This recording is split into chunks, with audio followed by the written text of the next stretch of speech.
Fala galera, estamos chegando para mais um vídeo aqui no canal e o tema do vídeo, como vocês podem perceber, foi a vitória suada, importante do Fluminense contra o Cruzeiro no Mineirão para mais de 50 mil torcedores pela quinta rodada do Campeonato Brasileiro. Deixe seu like, se inscreva no canal, habilite a notificação, porque estamos chegando para falarmos de um jogo daqueles, viu?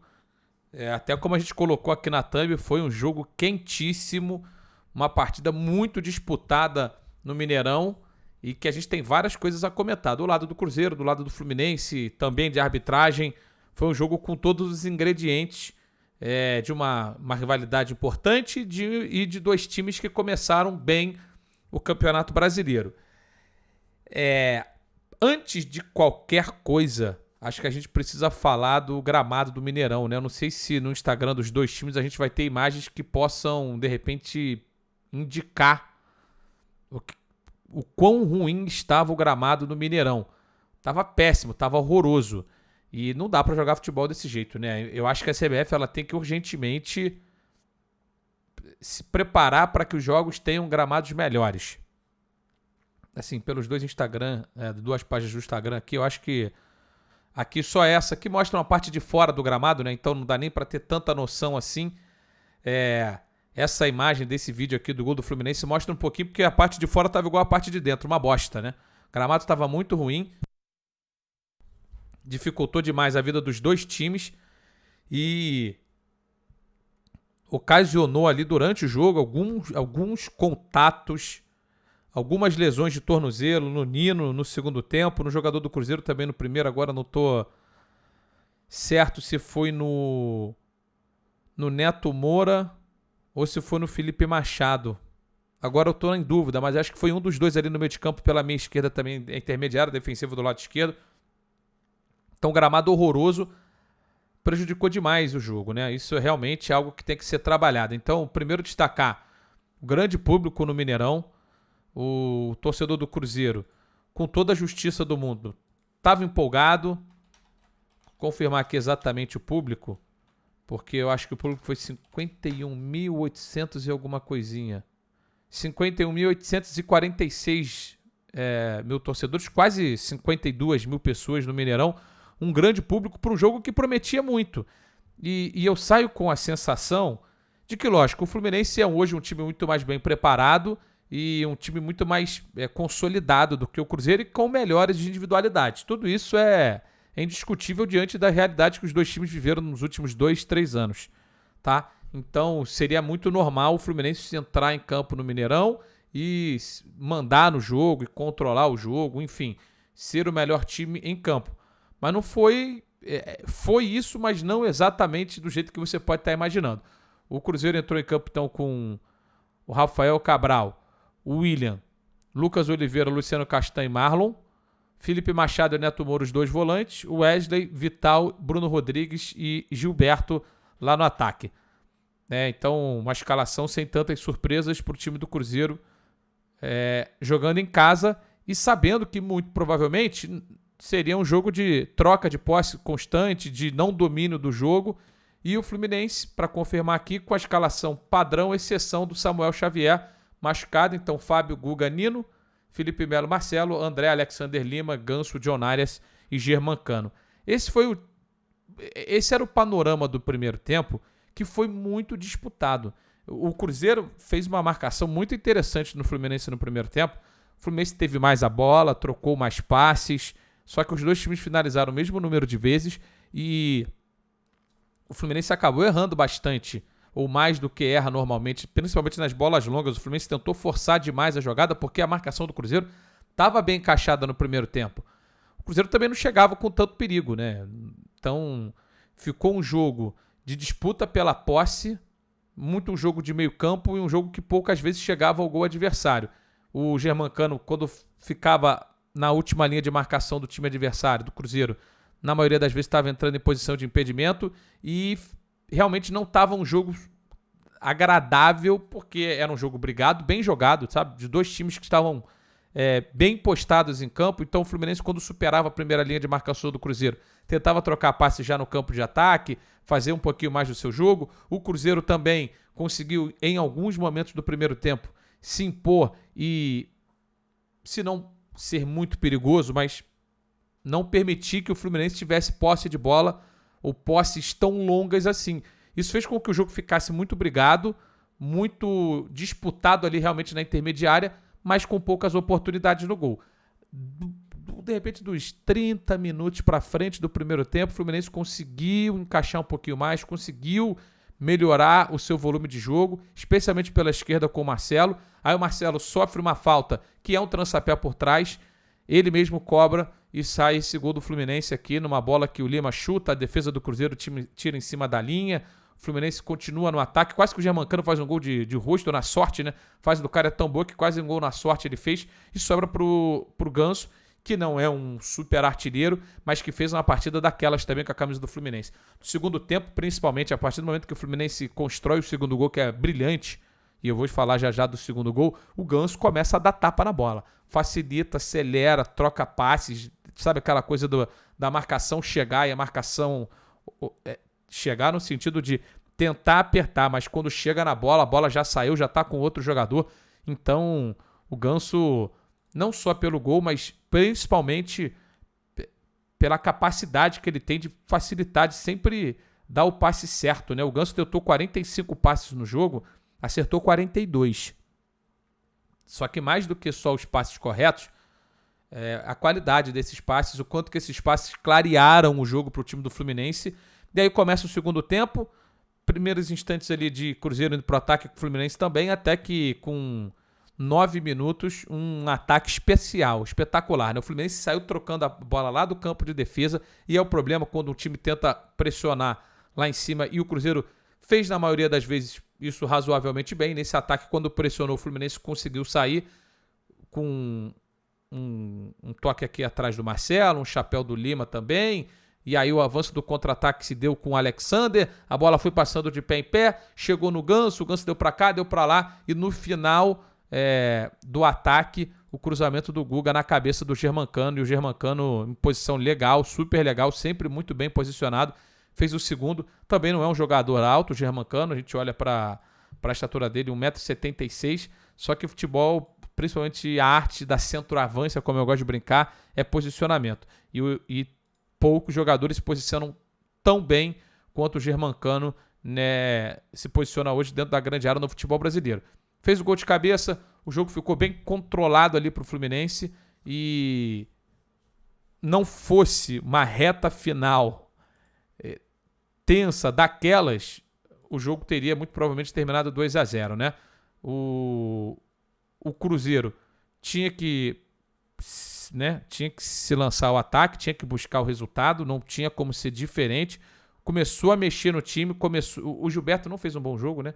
O Gilberto ainda não conseguiu se encaixar nesse time do Cruzeiro, foi mandando o time mais para frente. O Wesley também, que estava jogando hoje de titular, não fez um bom jogo, e eu acho que isso são sintomas ou explicações do porquê o Cruzeiro não foi tão efetivo jogando do meio para frente. Aí o Diniz o que faz, né? Que é muito natural. Ele faz duas mexidas, que são mexidas padrão no time do Fluminense. Uma é tirar o Marcelo para colocar um jogador de ataque, um jogador de meia, dependendo da circunstância do jogo, e puxando o Alexander para a lateral. E a outra, a saída do Felipe Melo, que também acaba se desgastando muito. E foram duas mexidas até dentro da expectativa. Só que assim, logo ele fez essas duas substituições, o Cruzeiro começou a ser mais perigoso, ser mais presente no campo de ataque e dificultar as saídas do Fluminense. Talvez por ter realmente menos qualidade ali no meio de campo, com essas duas substituições. O Marcelo dá muita tranquilidade, o Felipe Melo tem mais passe do que o Manuel. E o Fluminense teve um momento de instabilidade, e aos 30 minutos do segundo tempo, um pênalti. E aí só quero falar rapidinho de um lance que aconteceu no primeiro tempo, que para mim não foi pênalti. Um lance do Marcelo, que ele tira a bola de dentro da área, e aí o Wesley ele vai de encontro à perna assim, não necessariamente de encontro à perna do Marcelo, mas o Marcelo estava com o espaço ocupado e estava no movimento quase que assim, a perna dele tem que cair para algum lugar. Ele não chuta o Wesley de maneira nenhuma, tem o contato, mas para mim aquilo não é contato de pênalti não. E aí vamos pro lance do pênalti marcado pela arbitragem. Na repetição, e a gente viu algumas imagens aqui, eu estava vendo o jogo pelo Premier, não me pareceu pênalti. Aí tem uma outra imagem por trás que mostra um contato ali, ou assim, sabe, a mão de marcação de distância do Manuel em cima do jogador do Cruzeiro.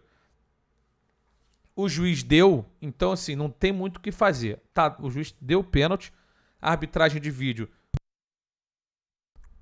como faz em todos os lances, foi analisar a jogada e manteve a marcação da arbitragem. E aí o André, que é um baita de um jogador, um craque, um dos melhores, se não for o melhor jogador do time, ele não pode se descontrolar como ele se descontrola comumente com a arbitragem. No jogo contra o Vasco foi a mesma coisa, gritou na cara do Bandeira, agora no jogo contra o Cruzeiro mais uma vez.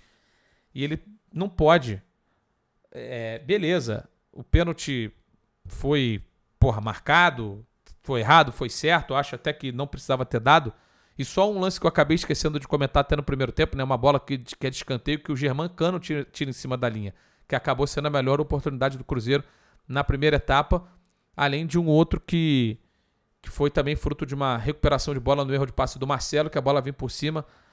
Acho que foi o próprio Bruno Rodrigues que acabou batendo para fora. Se não foi ele, foi o Wesley, enfim, mas foi um bom ataque do Cruzeiro também. Os dois melhores ataques do Cruzeiro no primeiro tempo. Então o André não pode se descontrolar desse jeito, cara. Não pode. É um problema que ele precisa realmente cuidar. Afinal de contas, o time ficou com um a menos. E talvez até por toda a confusão, isso tenha influenciado ali no Bruno Rodrigues. E eu quero falar desse lance porque para mim é um capítulo à parte do jogo, tá? Aqui não vai ter, logicamente, a imagem do pênalti, dos jogadores, da discussão como um todo. Mas eu acho que ali é uma sucessão de erros, uma sucessão de problemas, porque o maior culpado disso tudo, entendam o que eu vou falar, é o Pepa.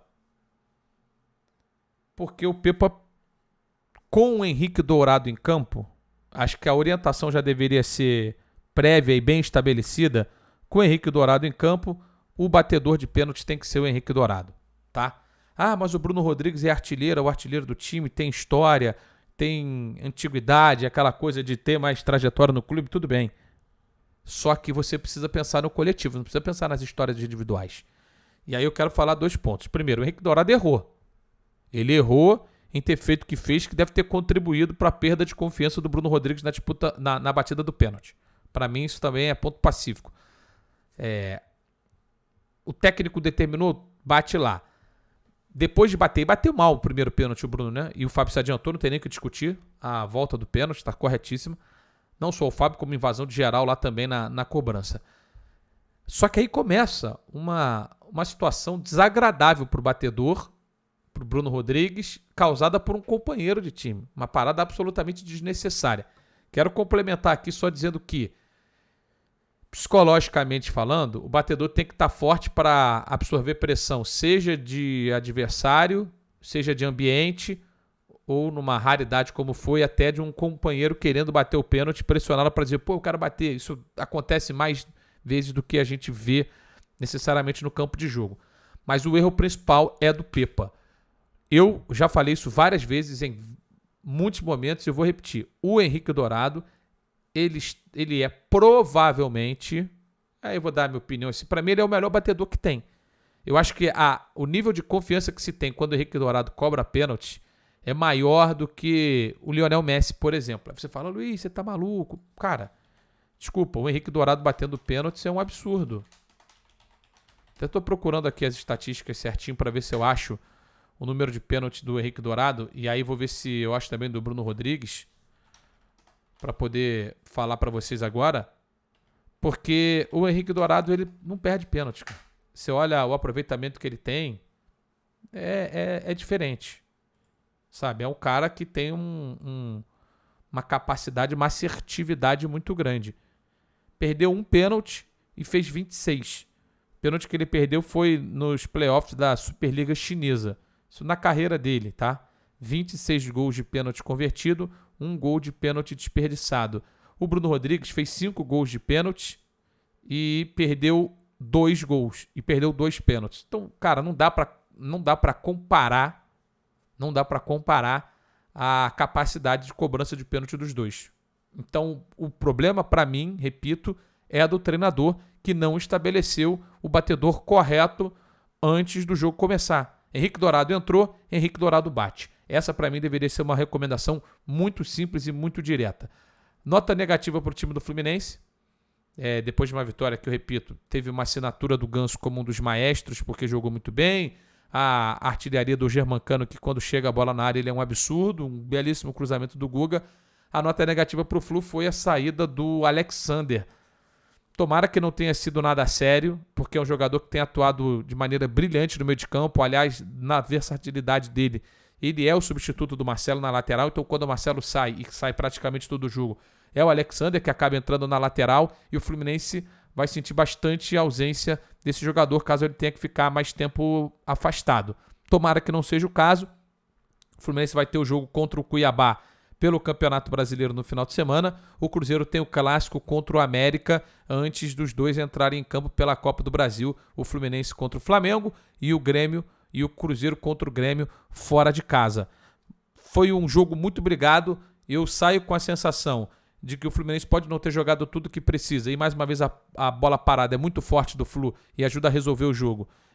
Mas é um time que continua sempre andando para frente, continua demonstrando armas e capacidade de jogar em qualquer campo, mesmo num campo horroroso como era o campo do Mineirão hoje, e saio também com a sensação de que o norte do Cruzeiro, que o Cruzeiro tem pela frente com o comando do Pepa, é um norte bem interessante.